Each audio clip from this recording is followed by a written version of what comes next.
मी प्रश्नार्थक नजरेने तिच्याकडे पाहिलं. ती म्हणाली, तू बाबा होणार आहेस. माझ्या आनंदाला सीमा राहिली नव्हती.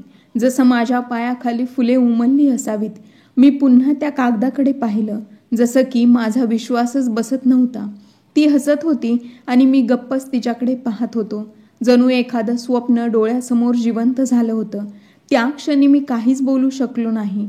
फक्त बाहेर पडलो. गणेश मंदिरात गेलो. तिथे डोकं टेकवलं आणि खूप वेळ हात जोडून बसून राहिलो. पंडितजींनी माझ्या खांद्यावर हात ठेवला आणि म्हणाले, सगळं ठीक आहे ना राजेश? मी उभा राहिलो. डोळ्यात अश्रू होते. फक्त एवढंच म्हणालो, देवाने आज माझं ऐकलं आहे. परत येताना मी सगळ्यात आधी बायकोसाठी फळं आणली. मग गल्लीतील मुलांना प्रत्येकी 5-5 रुपये दिले. ती आनंदाची भावना माझ्यासाठी एखाद्या खजिन्यापेक्षा कमी नव्हती. दुसऱ्या दिवशी कामावर गेलो, पण मन मात्र घरीच अडकून पडलेलं होतं. दुपारी ठेकेदारांकडे रजा मागितली. त्याने कारण विचारलं. मी म्हणालो, मी बाबा होणार आहे. तो हसला. खिशातून 500 रुपयाची नोट काढून माझ्या हातात देत म्हणाला, हे माझ्याकडून मिठाईसाठी. त्या संध्याकाळी बाजारातील दुकानातून मिठाई घेतली. 2 किलो बर्फी, 1 किलो लाडू, काही जिलेब्या. दुकानदार आश्चर्याने म्हणाला, आज काय विशेष आहे राजेश भाऊ? मी म्हणालो, प्रार्थनेचं फळ मिळालं आहे. त्याला काही समजलं नाही, पण माझ्या चेहऱ्यावरचा आनंद लपणारा नव्हता. मी आमच्या गल्लीतील प्रत्येक घरात जाऊन मिठाई वाटली. कोणी काही विचारलं तर कोणी विचारलं नाही आणि मी काही सांगितलं नाही. फक्त आशीर्वाद मिळाले. माझ्या आईने मिठाईचा डब्बा पाहिल्यावर तिचे डोळे विस्फारले. राजेश, खरं बोलतो आहेस का? मी मान हलवली. ती म्हणाली, देवाचे लाख लाख धन्यवाद. शेवटी त्याने ऐकलं. आता माझ्या बायकोच्या आरोग्याची काळजी घेणं हेच माझ्या आयुष्याचं ध्येय बनलं होतं. प्रत्येक आठवड्याला तिला हॉस्पिटलमध्ये नेऊन मी तिचं चेकअप करून घ्यायचो. तिच्यासाठी फळं, दूध, चांगला आहार देण्याचा प्रयत्न करायचो. एक दिवस बायको म्हणाली, राजेश, इतका खर्च करू नकोस. अजून बराच वेळ आहे. मी म्हणालो, हेच तर क्षण सर्वात मौल्यवान आहेत. मला एकही क्षण वाया जाऊ द्यायचा नव्हता. मी पैसे जमवायला सुरुवात केली होती. प्रत्येक दैनंदिन कमाईतून थोडे थोडे पैसे बाजूला ठेवायला लागलो होतो. फक्त अत्यावश्यक गोष्टींवरच खर्च करत होतो आणि 1 जोड्या कपड्यांवरच दिवस काढत होतो. बऱ्याच खर्च कमी झाला होता, पण चेहऱ्यावरचा आनंद मात्र वाढला होता. रात्री झोपताना बायकोच्या पोटावर हात ठेवून मी हसत हसत झोपायचो. एक दिवस ती म्हणाली, काय विचार करत असतोस? मी म्हणालो, मी हाच विचार करत असतो की आपलं बाळ तुझ्यासारखं असेल की माझ्यासारखं. ती हसली आणि म्हणाली, कोणावरही गेलं तरी चालेल, फक्त निरोगी असो. बाकी सगळं देव पाहील. हळूहळू महिने सरकत गेले. प्रत्येक महिन्याचा रिपोर्ट माझ्या हृदयाच्या ठोक्यांशी जोडलेला असायचा. कधी थोडी कमजोरी दिसली की चक्कर यायची. पण आम्ही दोघंही आता आधीपेक्षा अधिक मजबूत झालो होतो. जे नातेवाईक आधी टोमणे मारायचे तेच आता शुभेच्छा द्यायला येऊ लागले होते. खूप लोक प्रार्थना करत हात जोडायचे, जसं त्यांच्या मनावरचं ओझं हलकं झालं असावं. 7व्या महिन्यात मी बायकोसाठी एक छोटीशी आरामदायक खुर्ची आणली. ती त्याच्यावर बसून स्वेटर विणायला लागली. लहान लहान स्वेटर, छोटे मोजे, टोप्या. एक दिवस मी तिला विचारलं, इतकी घाई का? ती म्हणाली, बाळ आल्यावर जास्त वेळ मिळणार नाही. मीही एक छोटीशी जाळीदार पेटी घेतली. त्यात बाळासाठी वस्तू ठेवायला सुरुवात केली. एक छोटा पाळणा, कपडे, काही खेळणी. वस्तीतील काही लोकांनी मनापासून आशीर्वाद दिले. काही आपल्याकडच्या जुन्या वस्तूही दिल्या. माझ्यासाठी त्या सगळ्या वस्तू कोणत्याही मौल्यवान खजिन्यापेक्षा कमी नव्हत्या. 7व्या महिन्यापर्यंत माझ्या घराचा प्रत्येक कोपरा आनंदाने, चैतन्याने फुललेला होता. माझी आई रात्री जागून जागून देवासमोर प्रार्थना करत होती. मग तो दिवस आला ज्या दिवसाची मी कित्येक वर्षापासून वाट पाहत होतो. माझ्या बायकोला वेदना सुरू झाल्या. मी तिला तात्काळ हॉस्पिटलमध्ये घेऊन गेलो. हिवाळ्याची सकाळ होती. सूर्य अजून व्यवस्थित उगवलेला नव्हता. आई देवासमोर बसून पूजा करत होती. बहिणी घाबरलेल्या होत्या आणि मी स्वतःही गोंधळलेलो होतो. फक्त हॉस्पिटलच्या बाहेर चक्रा मारत होतो. 2 तासांनी नर्स बाहेर आली. तिच्या चेहऱ्यावर एक हसू होतं. अभिनंदन, मुलगा झाला आहे. हे ऐकताच माझ्या शरीरात जणू करंट पसरला. मी ताबडतोब दाराकडे धावलो, पण नर्सने मला थांबवलं. थोडा वेळ थांबा, आज साफसफाई चालू आहे. मी भिंतीला टेकून उभा राहिलो. माझे हात थरथरत होते. डोळ्यातून अश्रू वाहू लागले होते. थोड्या वेळाने आत जाण्याची परवानगी दिली. आत गेलो तर बायको थोडीशी अशक्त होती, पण चेहऱ्यावर एक वेगळीच तेजस्विता होती.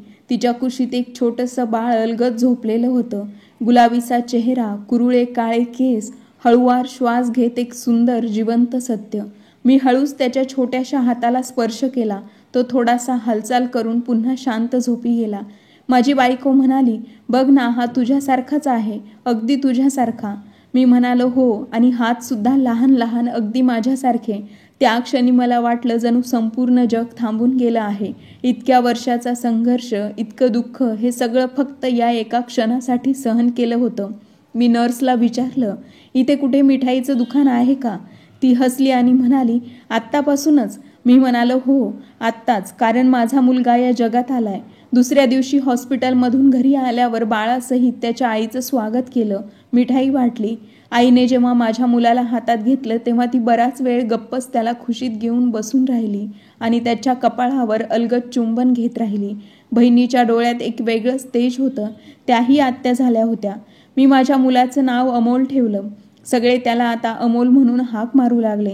कामावर जाताना पुन्हा पुन्हा फोन करून विचारायचो, "अमोलनं दूध पिलं का? तो रडतोय का?" बायको नेहमी हसून म्हणायची, "तू आधी स्वतःकडे लक्ष दे, तुझ्या कामावर लक्ष दे." मी म्हणायचो, "हे सगळं काम त्याच्यासाठीच तर करतोय." पगार मिळाल्यावर मी त्याच्यासाठी काही ना काही आणायचो. कधी एखादं छोटं खेळणं, कधी दुधाची बाटली. मला वाटायचं, ही वस्तू नाही तर माझं प्रेम आहे, जे त्याच्यावर उधळतोय. घर आणि काम यामध्ये जबाबदाऱ्या वाढत चालल्या होत्या. सकाळी कामावर जाताना सूर्यसुद्धा नीट उगवलेला नसायचा आणि संध्याकाळी परत आल्यावर थोडाही आराम मिळायचा नाही. बायकोसाठी औषधं, आईसाठी औषधं, बहिणीसाठी छोटं मोठं सामान, हे सगळं माझ्या खिशाच्या आणि वेळेच्या पलीकडचं होतं. पण मी कधीही थांबलो नाही. एक दिवस बायको म्हणाली, "आपल्या बाळानंतर आपल्याला तुमच्या बहिणींबद्दल विचार करायला हवा, नाहीतर त्यांच्या मनात येईल की दादा आमचा विचार करत नाही." दुसऱ्या दिवसापासून मी बहिणींच्या लग्नासाठी वेगळे पैसे बाजूला ठेवायला सुरुवात केली. पण आधीच औषधं, मुलाचा खर्च, रेशन सगळं कसं तरी चालवावं लागत होतं. मग मी काही अतिरिक्त कामं घ्यायला सुरुवात केली. रात्री छोटे मोठे काम. फक्त एकच आशा होती, लवकरच काहीतरी मार्ग निघेल. माझा मुलगा आता 6 महिन्यांचा झाला होता आणि मी आश्चर्यचकित होऊन पाहायचो की वेळ कसा निघून चालला आहे. तो आता हसायचा, बोट धरून हलक्याशा आवाजात बडबड करायचा. त्याचं एक हसू माझा सर्व थकवा घालवून टाकायचं. एक दिवस मी घरी आलो. पाहिलं तर बहिणी खोलीच्या कोपऱ्यात शांतपणे बसून रडत होत्या. आईनं सांगितलं की कोणीतरी त्यांना पाहायला आलं होतं. त्या लोकांनी नकार दिला. ते लोक म्हणत होते, "आई आजारी आहे आणि भावावर आधीच खूप जबाबदाऱ्या आहेत. बायको आणि मुलगा तर आधीच आहेत." मी गप्प झालो. काही बोलायलाच उरलं नव्हतं. त्याच रात्री मला झोपच लागली नाही. पण सकाळी अमोलच्या हसण्याचा आवाज आला आणि असं वाटलं जणू देवच सांगतोय, "हिम्मत हारू नकोस, अजून खूप काही बाकी आहे." राहुलचा 5वा वाढदिवस खूपच साधा होता. ना कोणतं मोठं सेलिब्रेशन, ना पाहुण्यांची गर्दी. फक्त मी, बायको आणि आई आणि दोघी बहिणी. छोटासा केक कापला. अमोलनं पहिल्यांदा स्वतः मेणबत्त्या विझवल्या, टाळ्या वाजवल्या. आम्ही सगळ्यांनी मनापासून शुभेच्छा दिल्या आणि त्याच्या हसण्यानं घराचा प्रत्येक कोपरा उजाळून निघाला. काही दिवसांनी राहुलला रात्री खोकल्याची तक्रार जाणवली. मला वाटलं हवामान बदललं आहे. लहान मुलांना असा त्रास होतच राहतो. बायकोनं ताप पाहिला, सौम्य होता. आम्ही त्याला विक्स लावून गरम पाण्याची वाफ दिली. एक जुना उपाय जो बऱ्याच वेळा उपयोगी पडला होता. पण दुसऱ्या दिवशी सकाळी ताप वाढला होता. श्वासही थोडा अडखळलेला वाटत होता. मी त्याला जवळच्या क्लिनिकमध्ये घेऊन गेलो. डॉक्टर म्हणाले, "सामान्य व्हायरल आहे. औषध देतो. 2 दिवसात फरक दिसेल." 2 दिवस गेले, काही फरक पडला नाही. तिसऱ्या रात्री अमोलला खूपच दम लागायला लागला. बायको किंचाळली, "राजेश, हा श्वास घेऊ शकत नाहीये." मी घाबरून उठलो. त्याला उचललं आणि रात्रीच्या अंधारात पुन्हा क्लिनिककडे धावलो. डॉक्टरने नेब्युलायझर लावला. थोड्या वेळाने आराम मिळाला. मी विचारलं, "हे खरंच साधं सर्दी ताप आहे का?" ते म्हणाले, "दिसतंय तरी तसंच. पण काळजी घ्या. परत असं झालं तर थेट मोठ्या हॉस्पिटलमध्ये घेऊन जा." मी मान डोलावली. पण मनात काहीतरी तुटत होतं. काही दिवस निवांत गेले. अमोल पुन्हा हसायला लागला. थोडा पळायला लागला. पण त्याच्यात आता तो उत्साह उरला नव्हता. बायको परत म्हणायची, "रमेश, हा आता पूर्वीसारखा नाही राहिला. मी तिला समजावायचो. तापानंतर शरीरात थोडी कमजोरी येते. औषधे हळूहळू परिणाम करतात. 1 आठवड्यानंतर शाळेतून फोन आला. तुमचा मुलगा वर्गात बेशुद्ध पडला आहे. कृपया लगेच या. मी धावत गेलो. त्याच्या चेहऱ्यावर लालसरपणा होता. घामाने तो पूर्णपणे भिजलेला होता. जणू कुठून तरी धावत आला असेल. मी त्याला उचललं. तो डोळे अर्धेच उघडून म्हणाला, बाबा, श्वास घेता येत नाही. मी ताबडतोब त्याला चांगल्या हॉस्पिटलमध्ये घेऊन गेलो. तिथे एका तरुण डॉक्टराने अमोलची तपासणी केली. काही चाचण्या लिहून दिल्या आणि म्हणाले, सध्या श्वसन नलिकेमध्ये थोडी अडचण दिसत आहे. औषधं दिली आहेत. काही दिवसात बरं होईल. मी बराच वेळ गप्प बसून राहिलो. बायको माझ्या जवळ आली आणि अमोलकडे पाहत म्हणाली, हा आधीसारखा का वाटत नाही? अमोल तर सतत बोलायचा, खेळायचा. आता फक्त झोपूनच असतो. मी तिच्या बोलण्याला काहीही उत्तर दिलं नाही. फक्त अमोलच्या डोक्यावरून हात फिरवला. तो अर्धवट झोपेत काहीतरी बडबडत होता. यानंतर मी जवळपासच्या प्रत्येक डॉक्टरचं दार ठोठावलं. प्रत्येकजण नवीन औषधं, नवा उपाय सांगायचा. मी औषधांनी भरलेली पिशवी घरी घेऊन यायचो आणि प्रत्येक वेळी बायको विचारायची, यावेळी तरी हे औषध उपयोगी ठरेल? मी थकायला लागलो होतो. कामावर लक्ष लागत नव्हतं. मनात सतत एकच विचार यायचा, माझ्या बाळाला नेमकं काय होतंय? तो दिवसेंदिवस अशक्त होत चालला होता. त्याच्या पायामध्ये ताकदच उरली नव्हती. हातपाय बारीक होत चालले होते. एक दिवस बायको म्हणाली, राजेश, आपण याला मोठ्या हॉस्पिटलमध्ये का घेऊन जात नाही? तुला दिसतंय ना, इथल्या उपचारांनी काही फरक पडत नाही. मी गप्प राहिलो. माझ्याकडे काहीच नव्हतं. प्रायव्हेट हॉस्पिटलमध्ये जाणं म्हणजे हजारो रुपये लागणार होते. माझ्याकडे फक्त थोडेच पैसे होते. पण दुसऱ्या दिवशी असं काही झालं ज्यामुळे माझ्या पायाखालची जमीनच सरकली. अमोलला अचानक खूप जोराचा ताप आला. त्याचा श्वास अडखळू लागला आणि तो इतका अशक्त झाला होता की सरळ बसण्याची ताकदही त्याच्यात उरली नव्हती. बायको त्याचे कपडे बदलत असताना रडून ओरडू लागली, राजेश, हे काय चाललंय? हा 2 पावलंही चालू शकत नाही आहे. त्या क्षणी मी ठरवलं, काय होईल ते होऊ दे. आता अमोलला शहरातल्या मोठ्या हॉस्पिटलमध्येच घेऊन जायचं. घरातले सगळे पैसे गोळा केले. बायकोच्या जुन्या 2 सोन्याच्या बांगड्या सोबत घेतल्या आणि मुलाला कुशीत घेऊन हॉस्पिटलच्या दिशेने निघालो. रस्त्यात अमोलचे डोळे मिटू लागले. मी त्याच्या गालावर थोपटून म्हणालो, अमोल, बघ ना, तुझे बाबा तुझ्या सोबत आहेत. आता डॉक्टर तुला बरं करतील. फक्त थोडा संयम ठेव. तो थकलेल्या अवस्थेत होता. तरी देखील हसला. जणू तो मला धीर देण्याचा प्रयत्न करत होता. शहर अजून दूर होतं, पण माझ्या मनात फक्त एकच प्रार्थना होती, फक्त हॉस्पिटलपर्यंत हा जागा राहो. शहरातल्या हॉस्पिटलमध्ये पोहोचेपर्यंत संध्याकाळ झाली होती. अमोलचं शरीर पूर्ण घामानं भिजलेलं होतं. तो श्वास इतक्या जोरात घेऊ लागला होता की जणू तो प्रत्येक श्वासात एखादा दगड उचलत होता. बायकोच्या कुशीत तो बेशुद्ध सारखा पडलेला होता आणि माझं लक्ष हॉस्पिटलच्या गेटकडे होतं, जिथे प्रवेशासाठी रजिस्ट्रेशन आणि रक्कम गरजेची होती. मुख्य गेटवर पोहोचलो. तिथे अर्ज भरायला सांगितला. मग हॉस्पिटलमध्ये दाखल झालो. नर्सने ताबडतोब अमोलला इमर्जन्सी रूममध्ये घेतलं. आम्ही दोघं बाहेर बसलो होतो. श्वास रोखलेला, हृदय हातात आल्यासारखं वाटत होतं. थोड्या वेळानंतर डॉक्टर बाहेर आले. त्यांच्या चेहऱ्यावर गंभीरता होती. ते म्हणाले, आम्ही त्याचं चेकअप केलं आहे. त्याला लगेच ॲडमिट करावं लागेल. हृदयाच्या झडपामध्ये अडथळा आहे. तात्काळ ऑपरेशन करणं आवश्यक आहे. बायकोने डॉक्टरांचा हात धरून विचारलं, तो बरा होईल ना? डॉक्टरने डोळे झुकवत शांतपणे उत्तर दिलं, जर वेळेत उपचार झाले तर हो, पण जर उशीर झाला तर काही सांगता येणार नाही. डॉक्टरने एका कागदावर रक्कम लिहून दिली. त्यासोबत औषधांची चिठ्ठीही दिली. मी ती चिठ्ठी हातात घेतली आणि पाहतच राहिलो. जणू ती कागदाची नव्हे तर स्फोटकाची चिठ्ठी होती. डोळे परत परत त्या रकमेवर जात होते, ज्यांची किंमत माझ्या संपूर्ण वर्षभराच्या कमाईपेक्षा जास्त होती. बायकोने विचारलं, काय लिहिलंय? मी ती चिठ्ठी लपवत म्हणालो, थोडी औषधं घ्यायची आहेत. तू इथे बस, मी घेऊन येतो. मी हॉस्पिटलच्या बाहेर पडलो तेव्हा सगळं धुसर वाटत होतं.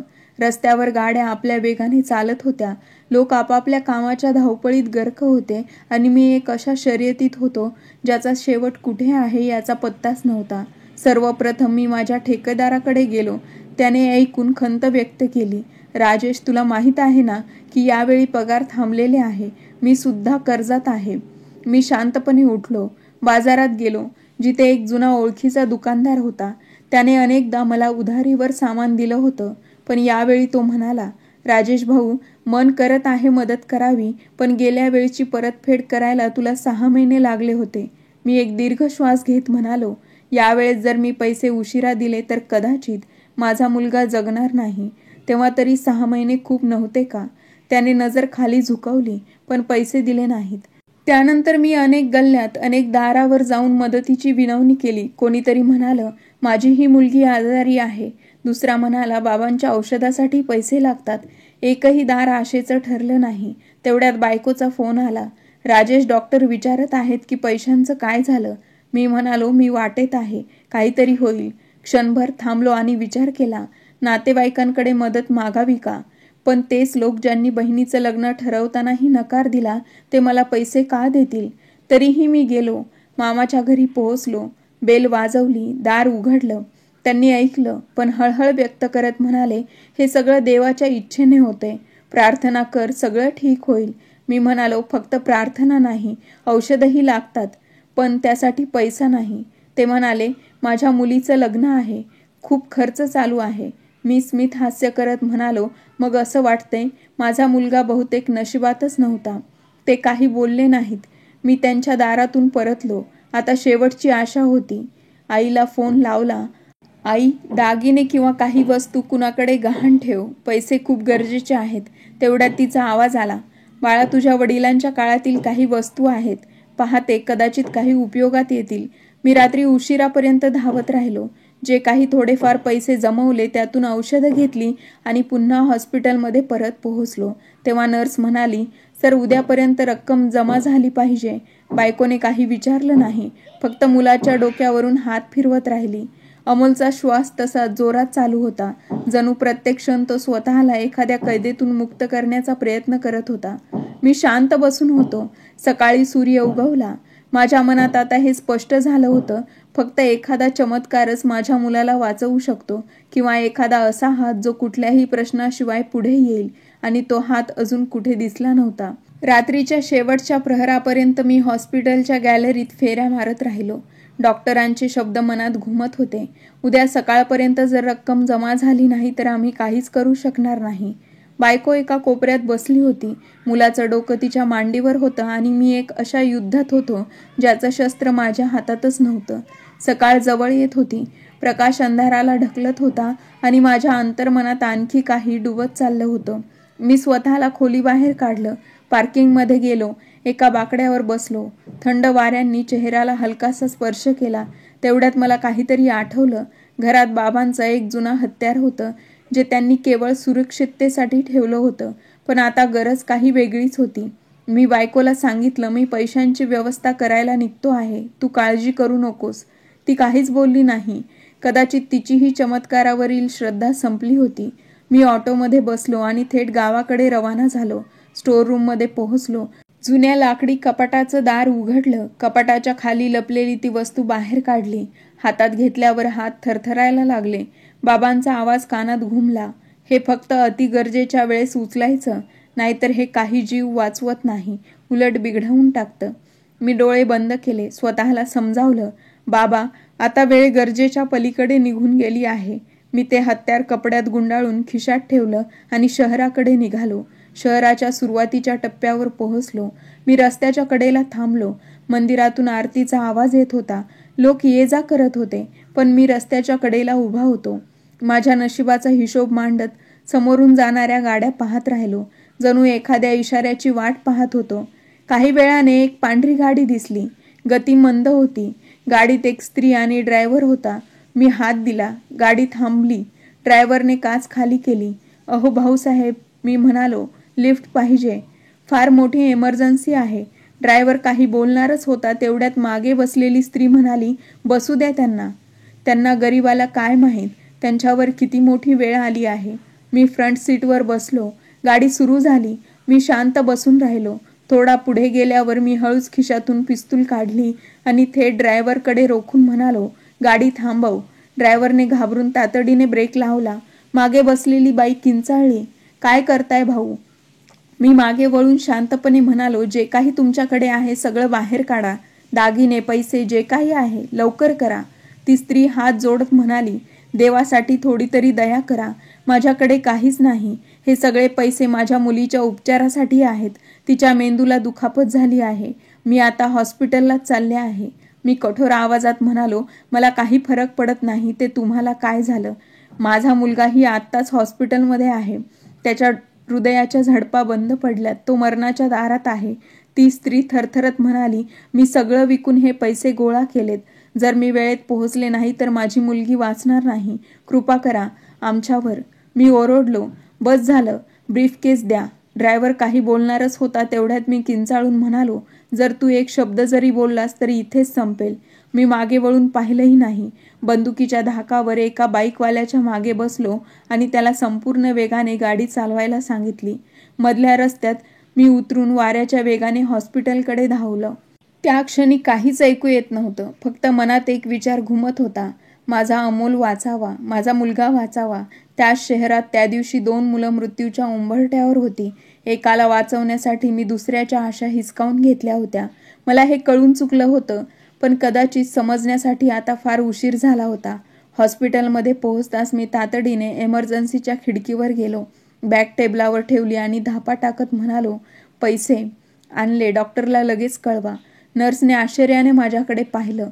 पर्ची घेतली, बॅग पाहिली आणि तात्काळ फोन उचलला. 2 मिनिटात डॉक्टर आले. कागद तपासले, पेमेंटची पावती पाहिली आणि म्हणाले, ठीक आहे, बाळाला लगेच ऑपरेशन थिएटरमध्ये नेत आहोत. मी बायकोकडे वळलो. ती मुलाच्या चेहऱ्यावर पुन्हा पुन्हा प्रेमाने हात फिरवत होती. डॉक्टर म्हणाले, आता तुम्ही दोघं बाहेर थांबा. बायकोने डोळ्यात अश्रू घेऊन मुलाच्या कपाळावर शेवटचे प्रेमाने हात फिरवले आणि नर्ससोबत तो आत गेला. आम्ही दोघं ऑपरेशन थिएटरच्या दाराजवळ एका बाकड्यावर बसलो होतो. रुग्णाचे करुण अश्रू, सगळं काही एखाद्या चित्रपटासारखं वाटत होतं आणि आम्ही त्या दृश्यात दगडासारखे स्तब्ध बसलो होतो. तासावर तास गेले. प्रत्येक क्षण जणू हृदयाची धडधड अधिक तीव्र करत होता. मी पुन्हा एकदा हॉस्पिटलमधल्या मंदिराच्या कोपऱ्यात जाऊन बसलो. पण आता काहीही मागण्याची भाषा विसरून गेलो होतो. फक्त डोळे बंद करून शांततेत बसून राहिलो. अचानक एक नर्सने हाक मारली, राजेश, डॉक्टर साहेब बोलावत आहेत. हृदय गळ्यातच आल्यासारखं वाटलं. मी धावत गेलो. दरवाजा उघडला. डॉक्टर हसत होते. अभिनंदन, ऑपरेशन यशस्वी झालं आहे. आता फक्त काही दिवस ICU मध्ये राहून मुलाला पूर्ण विश्रांती द्यायची आहे. मी नुसताच बघत राहिलो. डोळ्याची पापणी ही न लवता शब्द अडकून गेले होते. बायको मागून आली. डॉक्टरांचं बोलणं ऐकताच तिने लगेच देवाचे आभार मानायला सुरुवात केली. आमचा पूर्ण संसार त्या एका बातमीत सामावलेला होता. मुलगा वाचला होता. पुढचे काही तास मी खोली बाहेर लोकांना भेटत राहिलो. बायकोला दिलासा देत राहिलो आणि देवाचे आभार मानत राहिलो. मनात आलं काहीतरी करावं म्हणून दुपारी हॉस्पिटल जवळच्या मिठाईच्या दुकानातून 5 किलो मिठाई घेतली.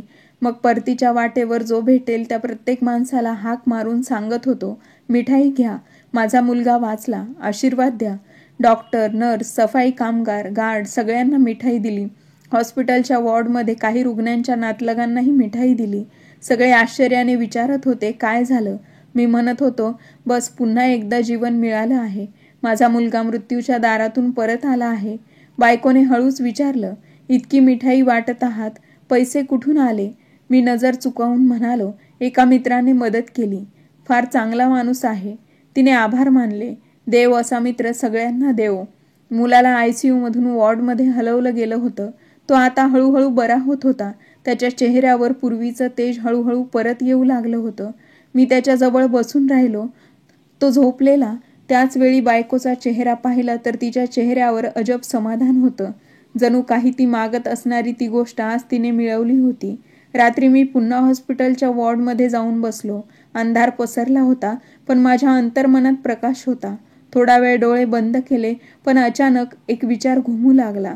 माझी मुलगी मरणार आहे, कृपया माझे पैसे परत द्या. मनात खळबळ उडाली, पण मी तो विचार झटकून टाकला. स्वतःला समजावत राहिलो, तू जे केलंस ते फक्त मजबुरीतून केलंस. तू चोर नाहीस, एक बाप आहेस. जर तू असं केलं नसतंस तर तुझा मुलगा मरण पावला असता. पण आत कोणीतरी सतत विचारत होतं, एखादं जीवन वाचवण्यासाठी दुसरं जीवन हिरावणं आवश्यक होतं का? 2 दिवस झाले होते. मुलगा वॉर्डमध्ये होता. श्वास नॉर्मल होता आणि चेहऱ्यावर शांतता होती आणि बायकोच्या डोळ्यामध्ये ते तेज होतं जो फक्त एक आईच अनुभवू शकते.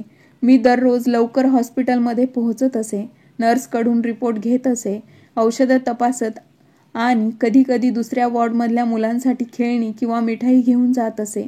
मी ते सगळं करत होतो जे कृतज्ञ बाप करतो. एके दिवशी संध्याकाळी मी तळमजल्यावर औषध घेण्यासाठी गेलो. परत येताना कॉरिडॉरमधून जात असताना एका बाजूने काहीतरी आवाज ऐकू आला. औषधाच्या दुकानाबाहेर एक बाई रडत होती. तिचा आवाज दुमदुमत होता. तिथे गर्दी जमलेली होती. मी ती पाहून एका बाजूला थांबलो. त्यात काही हॉस्पिटलचा स्टाफ, काही रुग्णांचे नातेवाईक आणि त्या सगळ्यांच्या मध्ये ती बाई आकाशाकडे बोट करत शाप देत होती. ज्याने माझ्या मुलीच्या उपचारासाठीचे पैसे लुटले, देव करो की तो स्वतःच्या मुलाला तडफडताना पाहो. देव करो की त्याला कधीही शांत झोप मिळू नये. मी तिचा आवाज ऐकत होतो आणि आता तिला ओळखलंही. म्हणून पावले मागे वळवण्याचा प्रयत्न केला, पण असं वाटत होतं जणू पाय जमिनीला चिटकून गेलेत.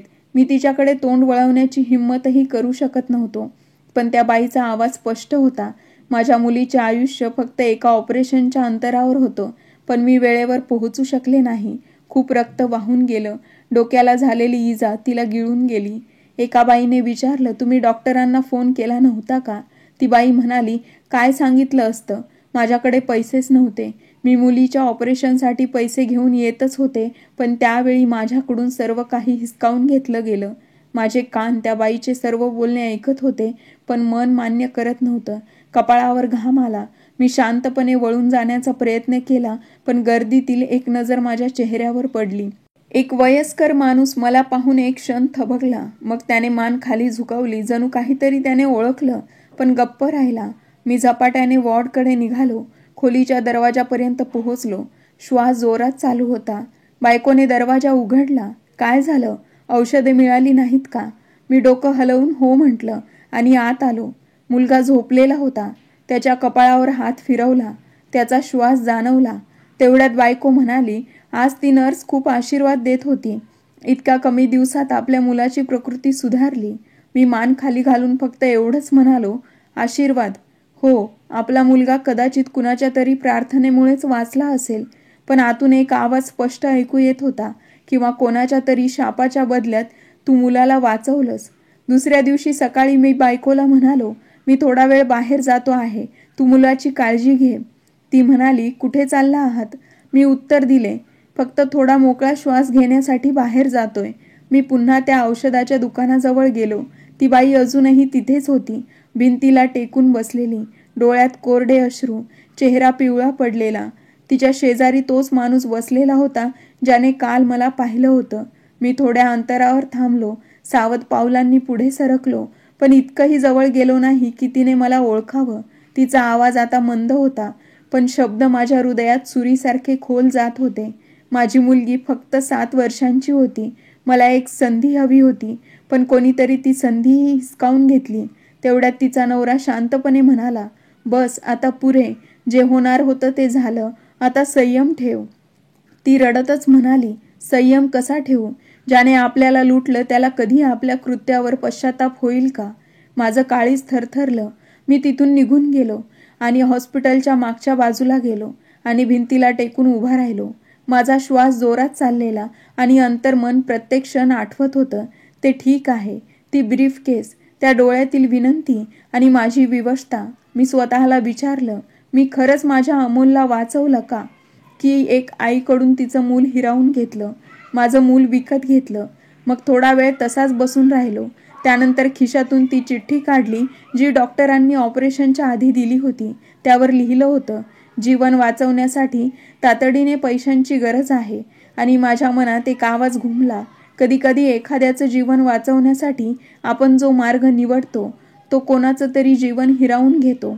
त्या दिवशी हॉस्पिटलमधून घरी परत असताना मी एक बदललेला माणूस होतो. अमोल अजूनही माझ्या डोळ्यामधील तारा होता, पण आता त्याचा प्रत्येक श्वास मला सतत आठवण करून देत होता की आज एक दुसरी मुलगी हा श्वास घेण्यापासून वंचित आहे. त्याच रात्री मी एक निर्णय घेतला होता, पण आता त्या बाईसमोर जाणं फार कठीण झालं होतं. राहुलला वॉर्डमध्ये 3 दिवस झाले होते आणि तो आता हलक्या आवाजात बोलूही लागला होता. बायकोच्या चेहऱ्यावर समाधान होतं. आईने आशीर्वाद दिले होते आणि बहिणी तर काही वेळाने फोन करून विचारपूस करत होत्या. पण माझ्या मनात अजूनही एक ओढ होती. सर्व काही ठीक असूनही काहीतरी अधुरं होतं. डॉक्टरांनी सांगितलं, तुमच्या मुलाला अजून 3 दिवस ठेवावं लागेल. बाळ अजून कमकुवत आहे. इन्फेक्शनचा धोका आहे. मी मान डोलावली, पण आतमध्ये वेगळाच विचार चालू होता. दुसऱ्याच दिवशी सकाळी जेव्हा डॉक्टर राऊंडवर आले तेव्हा मी विचारलं, जर आम्ही बाळाला घरी घेऊन गेलो, वेळेवर औषध दिली तर काही अडचण तर नाही ना? डॉक्टरांच्या भुवया उंचावल्या.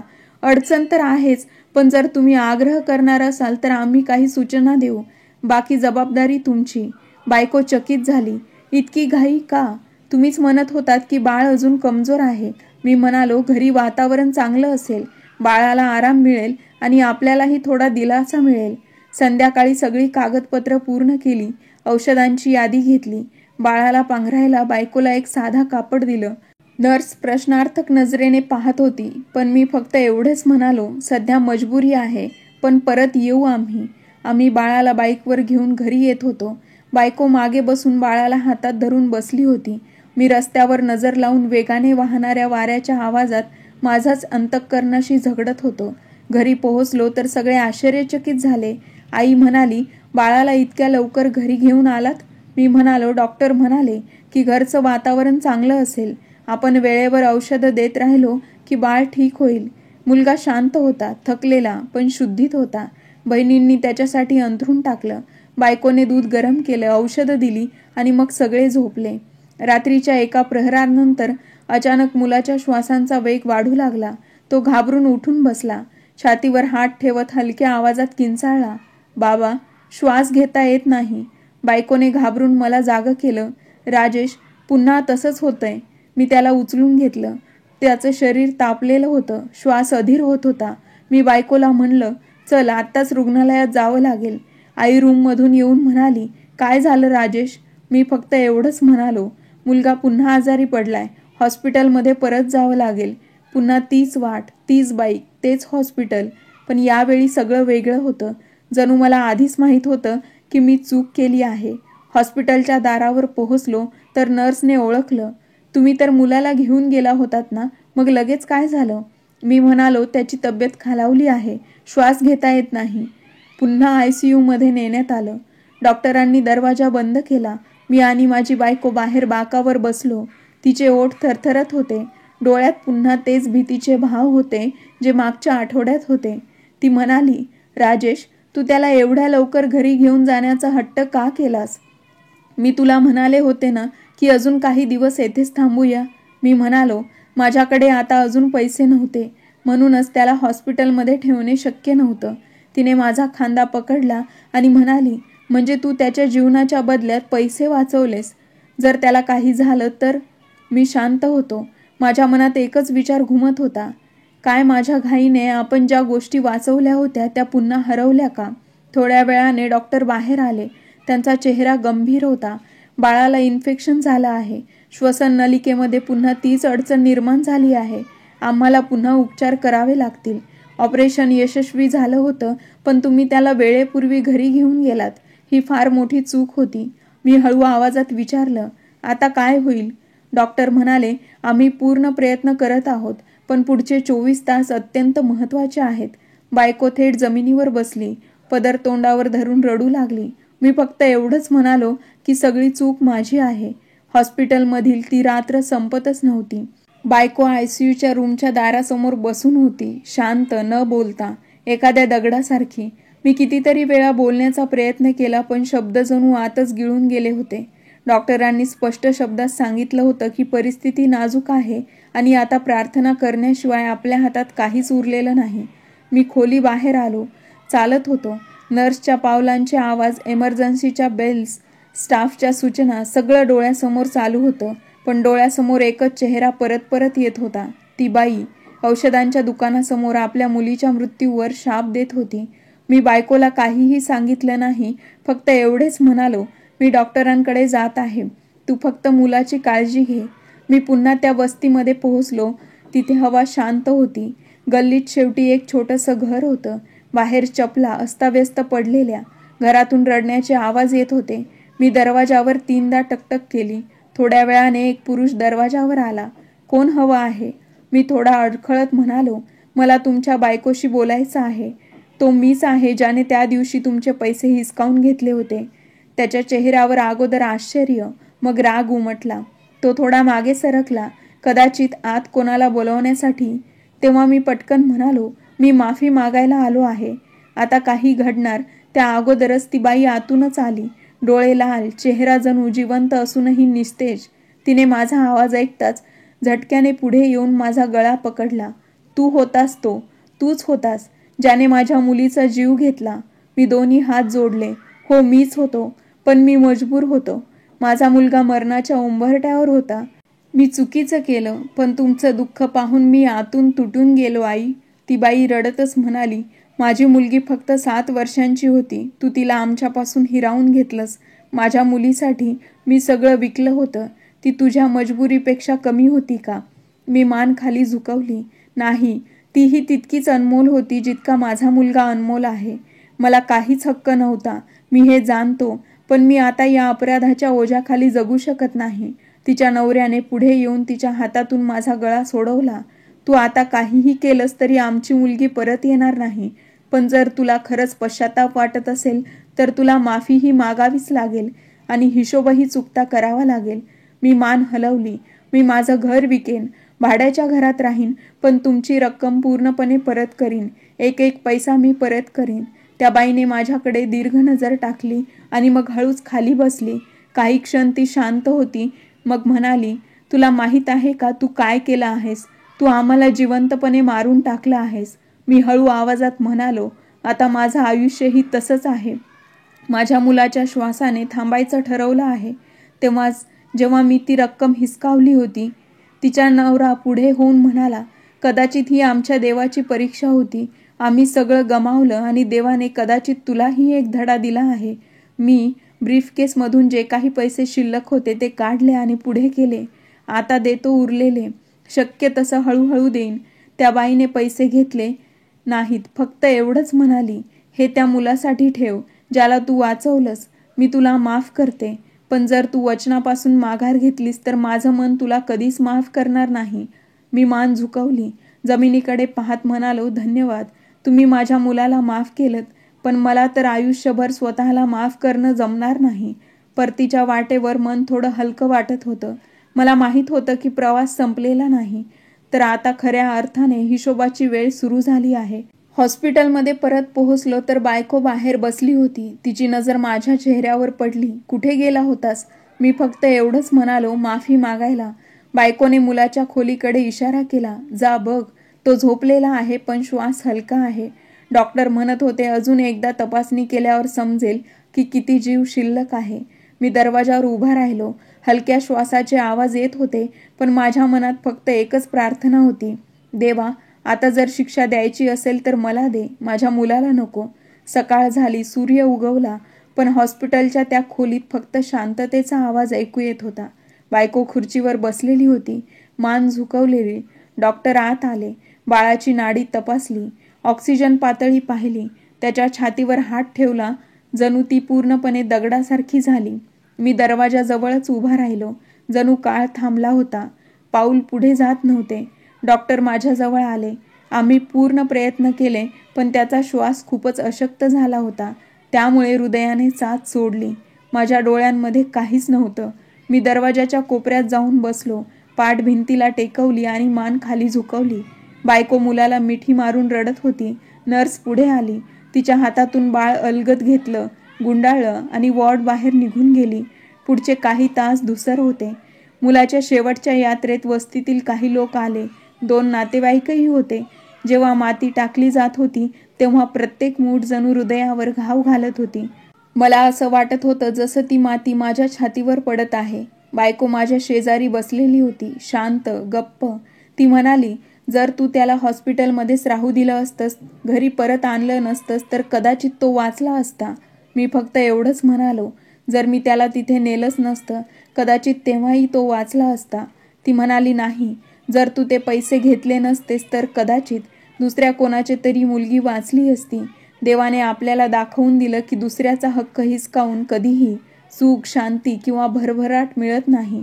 पण मी कधीही बायकोसमोर पुन्हा त्या घटनेचा उल्लेख केला नाही, ना त्या बाईचा ना तिच्या मुलीचा. पण माझ्या आतून अजूनही त्या किंकाळ्या ऐकू येतात. कधी बाजारात एखादी छोटी मुलगी दिसली तर मी थांबून तिच्या आईकडे पाहायचो. मन म्हणायचं कदाचित हीच ती असेल.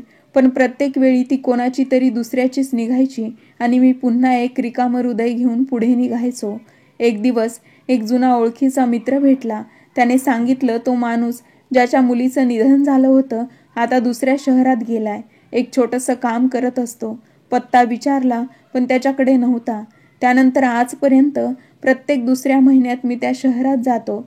बाजारामध्ये शोधतो, हॉस्पिटलमध्ये चौकशी करतो, फक्त या आशेवर की कदाचित कुठलं तरी थोडासा धागा सापडेल. माझ्याकडे जे काही थोडेफार पैसे असतात तेच माझं खरं जीवन आहे. लोक म्हणतात मी बदललो आहे, कोणी म्हणतं खूप शांत झालो. पण सत्य एवढंच आहे, मी अजूनही फक्त माफीनाम्यात जगतोय. बायको कधी कधी विचारते, तू अजूनही त्याच्याबद्दल विचार करतोस का? मी म्हणतो, जोपर्यंत श्वास चालू आहे तोपर्यंत विचारही चालू आहे. मी कधीच स्वतःला माफ करू शकत नाही. कथा आवडली असेल तर लाईक आणि शेअर करा आणि चॅनलला सबस्क्राईब करायला विसरू नका. भेटूया नवीन एका व्हिडिओमध्ये नवीन एका कथेसह.